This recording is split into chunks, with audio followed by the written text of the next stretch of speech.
और विधानसभा चुनाव के मतदान के लिए अब लगभग एक महीना बचा है और 17 नवंबर को मध्य प्रदेश में एक चरण में वोटिंग होगी, जिसका नतीजा 3 दिसंबर को आएगा। मध्य प्रदेश के सियासी इतिहास पर अगर नजर डालें तो यहाँ पिछले 20 साल से बीजेपी की सरकार है और शिवराज सिंह चौहान प्रदेश के मुख्यमंत्री हैं।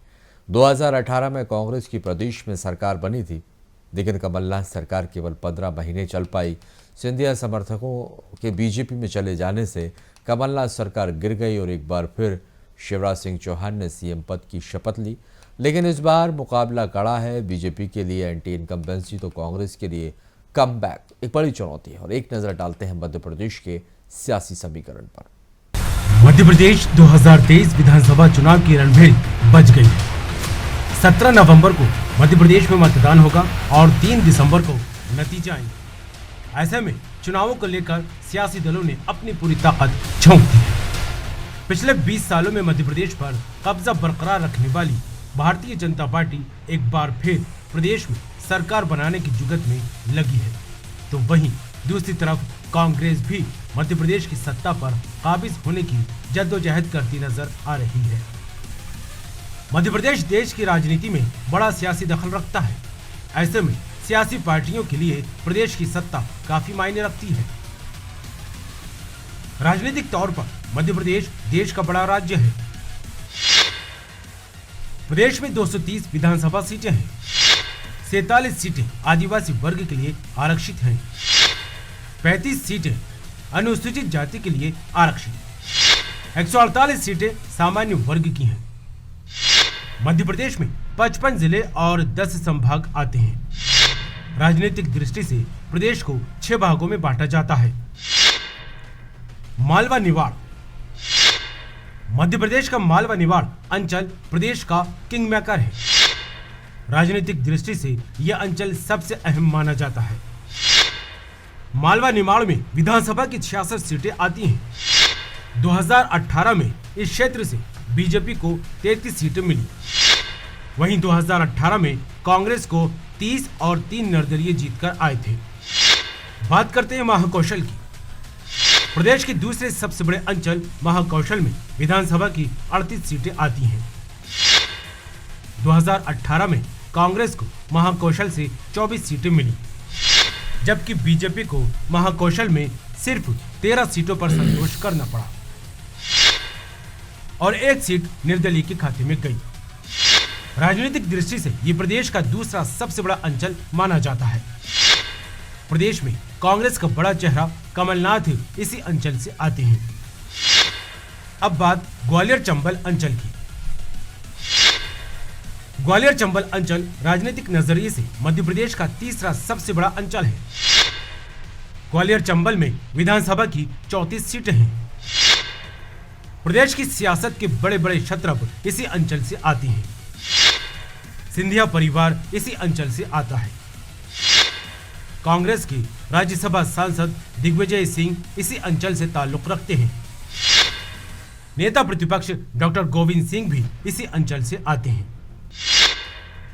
2018 में कांग्रेस को 22 सीटें यहां से मिली, तो वहीं 2018 के चुनाव में बीजेपी 11 सीटों पर यहां सिमटी। 2018 के चुनाव में बसपा को यहां से 1 सीट मिली। मध्य प्रदेश का मध्य क्षेत्र। मध्य भारत अंचल प्रदेश का चौथा सबसे बड़ा अंचल है। मध्य क्षेत्र में विधानसभा की 36 सीटें आती हैं, जिसमें 2018 में बीजेपी को 23 सीटें मिली। 2018 में कांग्रेस को मध्य क्षेत्र से 13 सीटें मिली। राजनीतिक दृष्टि से यह अंचल बेहद खास माना जाता है। प्रदेश के वर्तमान मुख्यमंत्री शिवराज सिंह चौहान इसी अंचल के सीहोर जिले से आते हैं। मुख्यमंत्री शिवराज बुधनी विधानसभा सीट से विधायक हैं। अब बात करते हैं विंध्य क्षेत्र की। विंध्य अंचल प्रदेश का 5वां सबसे बड़ा अंचल है। विंध्य में 30 विधानसभा सीटें हैं। 2018 में यहां से बीजेपी को 24 सीटें मिली, जबकि कांग्रेस को विंध्य से महज 6 सीटें ही मिली। राजनीतिक दृष्टि से अंचल बेहद खास रहा है। विंध्य से भी बीजेपी कांग्रेस के बड़े शत्रप आते हैं। वर्तमान विधानसभा अध्यक्ष गिरीश गौतम इसी अंचल से ताल्लुक रखते हैं। बुंदेलखंड राज्य का सबसे छोटा अंचल बुंदेलखंड माना जाता है। बुंदेलखंड विधानसभा में 29 सीटें आती हैं। 2018 में बुंदेलखंड की 29 सीटों में बीजेपी को 17 सीटें मिली थी, जबकि कांग्रेस को सिर्फ 7 सीटों पर ही संतोष करना पड़ा। वहीं बुंदेलखंड में एक सीट सपा और एक बसपा के खाते में गई थी। मध्य प्रदेश की राजनीति प्रमुख रूप से 2 दलीय मानी जाती है, बीजेपी और कांग्रेस। राज्य की प्रमुख पार्टियां हैं। पूरे प्रदेश में कोई क्षेत्रीय दल एक्टिव नहीं है। हालांकि बहुजन समाज पार्टी, समाजवादी पार्टी और गोंडवाना गणतंत्र पार्टी हर विधानसभा चुनाव लड़ती है। इन राजनीतिक दलों को हर चुनाव में कुछ सीटों पर सफलता भी मिलती है, लेकिन ये पार्टियां कभी बड़ी राजनीतिक ताकत प्रदेश में नहीं बन पाई। 1992 के राष्ट्रपति शासन के बाद 1993 से 2003 तक 10 साल मध्य प्रदेश में कांग्रेस की सरकार रही, जबकि 2003 से 2018 तक बीजेपी की सरकार 15 साल बीजेपी की सरकार रही। तो वहीं 2018 में 15 महीने के लिए कांग्रेस की सरकार वापस लौटी, लेकिन सियासी उठापटक के बाद बीजेपी फिर से राज्य की सत्ता पर काबिज हो गई, जो शिवराज सिंह चौहान के नेतृत्व में अभी तक बरकरार है। अभी की स्थिति की अगर बात करें तो बीजेपी 127 सीटों के साथ मध्य प्रदेश की सत्ता पर काबिज है, जबकि 96 सीटों के साथ कांग्रेस मुख्य विपक्षी दल बना हुआ है।